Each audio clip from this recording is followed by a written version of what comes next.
Hello dear student, कैसे हैं आप लोग। आशा करते हैं कि आप लोग बहुत अच्छे होंगे।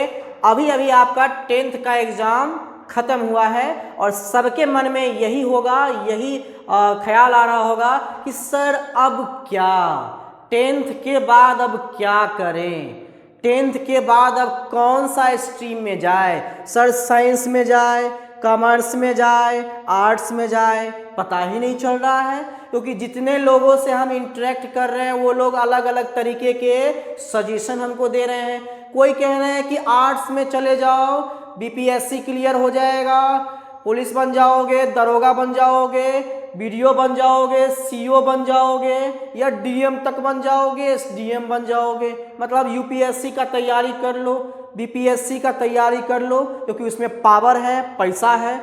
कोई कह रहा है मेडिकल फील्ड में चले जाओ, एमबीबीएस कर लो, बीडीएस कर लो, आजकल बीएससी नर्सिंग भी बड़ा फेमस हो गया है, बी फार्मा कर लो, डी फार्मा कर लो, मेडिसिन दुकान खोल सकते हो।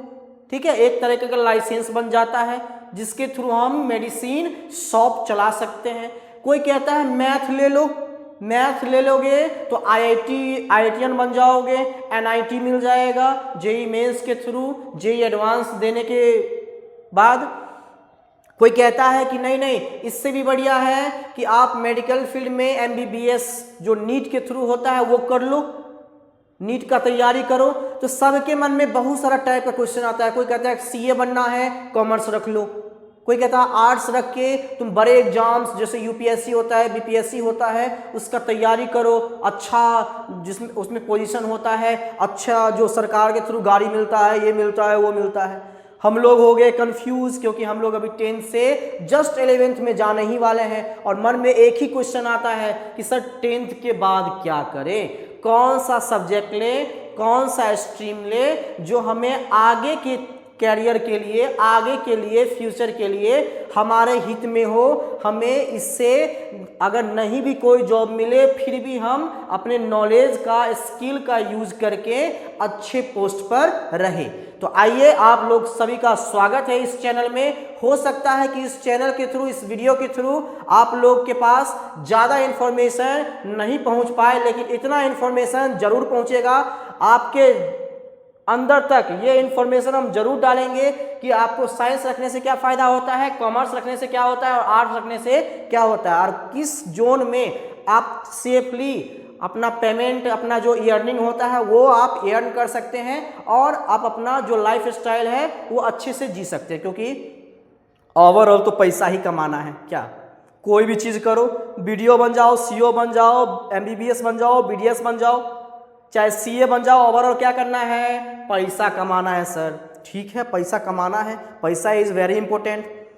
सर कोई बोलते हैं कि पैसा ही सब कुछ नहीं है।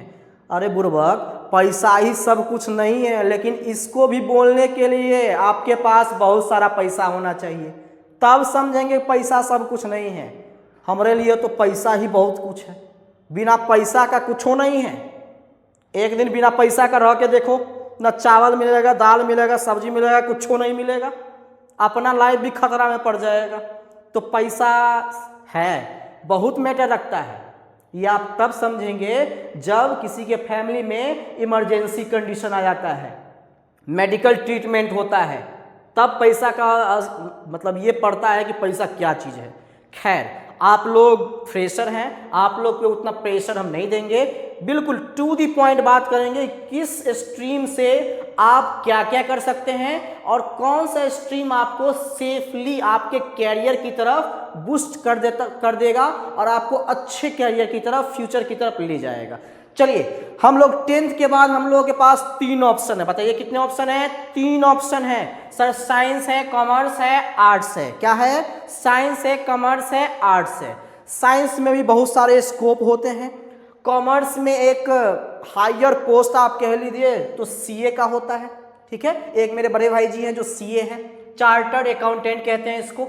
आर्ट्स में आपका जनरल कंपटीशन में railway, banking, SSC, CGL, MTS, CHSL, BPSC teacher, BPSC civil service, इस सब में आपको पढ़ना पड़ता है। इस सब का जो तैयारी होता है वो करना पड़ता है आर्ट्स रख के। ठीक है, मेन मुद्दा पे आते हैं हम लोग कि साइंस रख के सर क्या क्या हम बन सकते हैं। साइंस रख के आप लोग मेडिकल फील्ड में MBBS कर सकते हैं, BDS कर सकते हैं। MBBS नाम सुने होंगे आप लोग, bachelor of medicine and bachelor of surgery, जो 5.5 साल का होता है। फिर इसके बाद MD करना पड़ता है, मेडिसिन का डिपार्टमेंट का DM बनना पड़ता है। फिर इसके बाद भी अगर कोई आगे चाहे तो आगे पोस्ट ग्रेजुएशन के बाद आगे आप सुपर स्पेशलिस्ट का डिग्री ले सकते हैं। जैसे होता नहीं है कि ये दांत का डॉक्टर है, ये हार्ट का डॉक्टर है, ये ब्रेन का डॉक्टर है, ऐसा देखें ना, ऐसा सुने होंगे आप लोग कि शरीर में जो अंग होते हैं उसके सुपर स्पेशलिस्ट डॉक्टर सब होते हैं, तो ये MBBS में आते हैं। डेंटल में आपका BDS का डिग्री लेना पड़ता है, जो आपका बैचलर ऑफ डेंटल सर्जरी होता है। फिर आपका BSc नर्सिंग का कोर्स होता है जो 4 साल का होता है, जैसे आप ग्रेजुएशन करते हैं ना नॉर्मली 4 साल का, ऐसे ही BSc नर्सिंग भी मेडिकल फील्ड का 4 साल का कोर्स होता है। B फार्मा होता है, D फार्मा होता है। इसके B फार्मा D फार्मा की मदद से हम अपना खुद का मेडिसिन चला सकते हैं, कोई छापेमारी नहीं होगा, क्योंकि B फार्मा D फार्मा एक तरह से हमें एक लाइसेंस प्रोवाइड करता है, जो या जिसकी मदद से हम कोई दुकान मेडिकल शॉप चला सकते हैं। उसके बाद BSc एग्रीकल्चर होता है, फॉरेंसिक साइंस होता है, पैरामेडिकल कोर्स होता है जिसमें आप लैब टेक्नीशियन बन सकते हैं। OT ऑपरेशन, जो आपका थिएटर वाला रूम होता है उसमें आप काम कर सकते हैं। MRI वाला में काम कर सकते हैं, CT स्कैन वाला में काम कर सकते हैं। एग्रोनॉमी होता है, फिजियोथेरेपी होता है और बायोटेक होता है। मतलब साइंस में स्कोप की कोई गुंजाइश, इतना स्कोप है इसमें कि आप कोई भी स्कोप में जा सकते हैं, कोई भी डिग्री में आप जा सकते हैं। डिपेंड करता है आपके पास समय कितना है, आप कितने दिन में करना चाहते हैं, कितने आपके पास समय है, जो उस समय को देखते हुए आप इस कोर्स को अचीव कर लें। Factor number 1। फैक्टर नंबर 2 कि आपके पास फाइनेंशियल चीज अच्छा है या नहीं है। अगर आपके पास फाइनेंशियल प्रॉब्लम है वो भी डिपेंड करता है कि आप कौन से कोर्स में जाएं। ठीक, तो ये सभी कोर्सेज था बायोलॉजी के थ्रू। जो बायोलॉजी रखते हैं आप इंटरमीडिएट में, उसकी बात कर रहे हैं। जो मैथ्स रखते हैं उसकी बात कर रहे हैं कि वो IIT कर सकते हैं, NIT कर सकते हैं, ITI का डिग्री ले सकते हैं, पॉलिटेक्निक का, और सभी भी डिग्री है जो मैथ के थ्रू लिया जाता है। नॉर्मल बीटेक भी होता है, जो बीटेक आपका प्राइवेट कॉलेज से, तो वो सब अफोर्ड नहीं कर पाते क्योंकि उसका जो फी रहता है वो बहुत ज़्यादा रहता है। ठीक, ये जो IIT और NIT होता है वो आपका JEE मेंस एक एग्जाम होता है जिसके थ्रू आपको IIT NIT जो इंस्टीट्यूट है वो अलॉट किया जाता है। ठीक है, कॉमर्स की बात करें तो सबसे जो हायर जो पोस्ट होता है आपका वो चार्टर अकाउंटेंट का होता है, और आर्ट्स के थ्रू आपका general competition, railway, banking, SSC CGL, MTS, CHSL, BPSC teacher और BPSC सिविल सर्विस, जिसमें आप BDO का नाम सुने होंगे, SDM का नाम सुने होंगे। ठीक है, BPDO का नाम सुने, सॉरी BPDO नहीं, SDPO का नाम सुने होंगे आप लोग, DM का नाम सुने होंगे। ठीक है, तो ये सभी पोस्ट है जो BPSC सिविल जो कोर्स होता है उसके थ्रू आप, जो एग्जाम होता है उसके थ्रू आप ले सकते हैं। ठीक, मोटा मोटा बात हमने इसमें ये बताया कि आपको बायोलॉजी में क्या, मतलब साइंस रखने पर क्या आप बनना चाहते हैं वो डिपेंड करता है, और मैथ्स रखने पर आप क्या बनना चाहते हैं वो उस पर डिपेंड करता है। कॉमर्स रखने पर आप चार्टर्ड अकाउंटेंट बन सकते हैं। आर्ट्स रखने पर 2 चीज़ें हो सकती है। पहली चीज़ें हो सकती है कि जनरल कंपटीशन में आप railway, banking, SSC CGL, MTS, CHSL और BPSC टीचर जो कि सीटेट के बाद होता है उसका देना होता है, और BPSC सिविल सर्विस में आप BDO, SDM, SDPO और DPO जैसी, जो DM जैसी तैयारी है, इंट्रांस एग्जाम है, उसको क्वालिफाई करके आप ये सभी पोस्ट ले सकते हैं। लेकिन बात यहाँ तक सीमित नहीं होती है, बात यहाँ भी कन्फ्यूजन में यहाँ भी हम होंगे कि सर इतना सारा कोर्सेज का नाम तो आप बता दिए, लेकिन कौन से कोर्सेज में जाना इजीली आपको अच्छा रहेगा, ज़्यादा उसमें दिक्कत वाली बात नहीं है। तो मेरे अकॉर्डिंग मानो तो साइंस ही अच्छा है। क्यों सर? क्योंकि आप साइंस पढ़ाते इसीलिए नहीं, साइंस पढ़ाते इसीलिए नहीं बोल रहे हैं। आप सोचिए 10th के बाद अगर आप साइंस रखते हैं, बायो रखिए या मैथ रखिए, तो आपको तैयारी करना पड़ेगा मेडिकल फील्ड की तरफ, मेडिकल फील्ड की तरफ तैयारी करना पड़ेगा। इसमें मेडिकल फील्ड की तरफ तैयारी करना पड़ेगा तो इसमें साइंस ही पढ़ना पड़ेगा और कोई सब्जेक्ट नहीं पढ़ना पड़ेगा। ठीक है, आप अगर मान लीजिए नीट की तैयारी कर रहे हैं, मान लीजिए पैरामेडिकल की तैयारी कर रहे हैं, बीसीसी बोर्ड के थ्रू जो बीएससी नर्सिंग होता है, बी फार्मा होता है, डी फार्मा होता है, अगर आप उसकी तैयारी कर रहे हैं तो आपको कोई ज़्यादा दिक्कत वाली बात नहीं है। सिर्फ साइंस पढ़ लीजिएगा, फिजिक्स केमिस्ट्री बायो पढ़ लीजिएगा और थोड़ा थोड़ा बेसिक मैथ पढ़ लीजिएगा, जिसमें ओवरऑल ज़्यादा मैथ्स के बारे में नहीं बोला जाता है, वेक्टर पढ़ा दिया जाता है और कुछ बेसिक मैथमेटिक्स होते हैं जिसमें कैलकुलेशन होते हैं, वो पढ़ लीजिएगा तो आपको इंट्रांस एग्जाम देने में कोई दिक्कत वाली बात नहीं है। Factor number 1। फैक्टर नंबर 2 कि इसमें आपको जो आगे का फ्यूचर है वो आप देख रहे होंगे कि आगे का फ्यूचर हमारा मेडिकल फील्ड और जो इंस्टीट्यूशनल वाला फील्ड है उस तरफ ज़्यादा जा रहा है। ठीक है, तो इसमें आपको फ़ायदा होगा।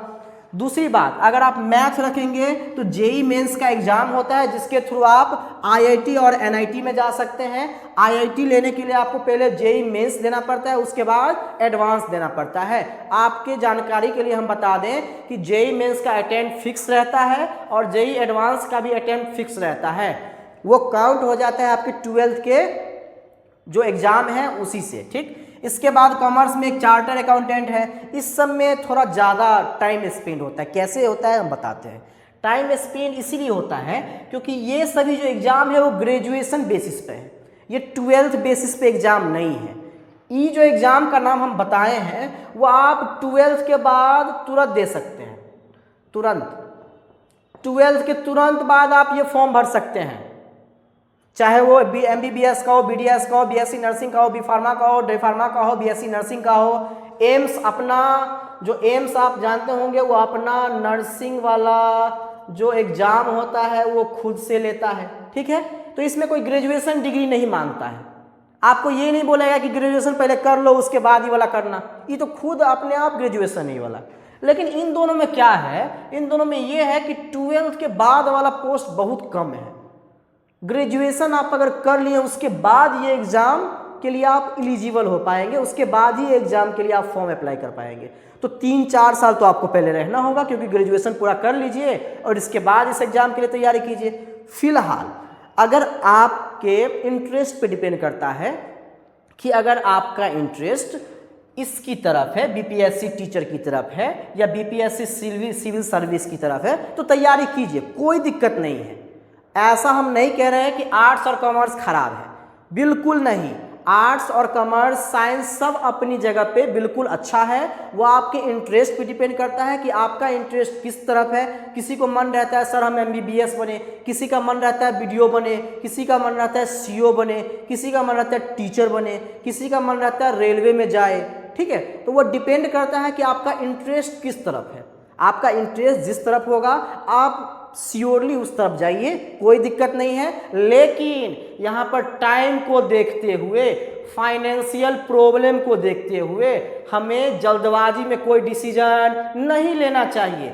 अच्छे से 10वीं का एग्ज़ाम तो दे चुके हैं आप लोग, घर बैठे होंगे, तो अच्छे से अपने आप से पूछिए आप कि आपको किस फील्ड में जाना है, किस चीज़ का तैयारी करना है, इसके बाद आप कोई डिसीजन लीजिए। ऐसे ही नहीं दोस्त कोटा जा रहा है तो हम भी कोटा जा रहे हैं, दोस्त पटना जा रहा है तो हम भी पटना जा रहे हैं, दोस्त दिल्ली जा रहा है तो हम भी दिल्ली जा रहे हैं, दोस्त राजस्थान जा रहा है, दोस्त मुंबई जा रहा है तो हम भी जा रहे हैं, दोस्त सीए का तैयारी करने जा रहा है तो हम भी सीए का तैयारी करने जा रहे हैं। ऐसा बिल्कुल नहीं। आप मैच्योर हो चुके हैं, आप 10th का एग्ज़ाम दे चुके हैं, आप 11th 12th में अब इंटर करने वाले हैं, तो आप खुद से अपना डिसीजन लीजिए कि आपको अपने लाइफ में क्या करना है और कैसा चीज़, कैसा फ्यूचर आपको बनाना है। यह आपको खुद से अपना डिसीजन लेना पड़ेगा। किसी के कहने पर, किसी के सजेशन पर बिल्कुल डिसीजन मत लिया करिए कि हमें सीए बनना है, हमें एमबीबीएस बनना है, हमें बीडीएस बनना है या बीएससी नर्सिंग करना है। बगल का जो अंकल थे उसके बेटे ने एमबीबीएस कंप्लीट कर लिया तो हमें भी एमबीबीएस का तैयारी करना है, बिल्कुल नहीं। ये आप पर डिपेंड करता है, आपके इंटरेस्ट पे डिपेंड करता है कि आपका इंटरेस्ट किस तरफ है। अपने इंटरेस्ट को कभी मत खोइए, अपने इंटरेस्ट को हमेशा बचा के रखिए, क्योंकि आपका इंटरेस्ट जो है वो सब्जेक्ट में इंटरेस्ट लाता है और सब्जेक्ट में इंटरेस्ट जिस स्टूडेंट को आ गया वो उस सब्जेक्ट में बहुत आगे चला जाएगा। ऐसा थोड़ी होता है कि कोई नीट निकाल के, कोई MBBS करके ही अपना लाइफ स्टाइल अच्छा से जीता है, बिना नीट निकाले वाला भी जीता है। फर्क क्या है? इंटरेस्ट की बात है। अगर आपको जिस विषय में, जिस सब्जेक्ट में आपको इंटरेस्ट आ गया एक बार, उस सब्जेक्ट के आप मास्टर हो जाएंगे, ठीक है, उस सब्जेक्ट में आप महारथी हासिल कर लेंगे।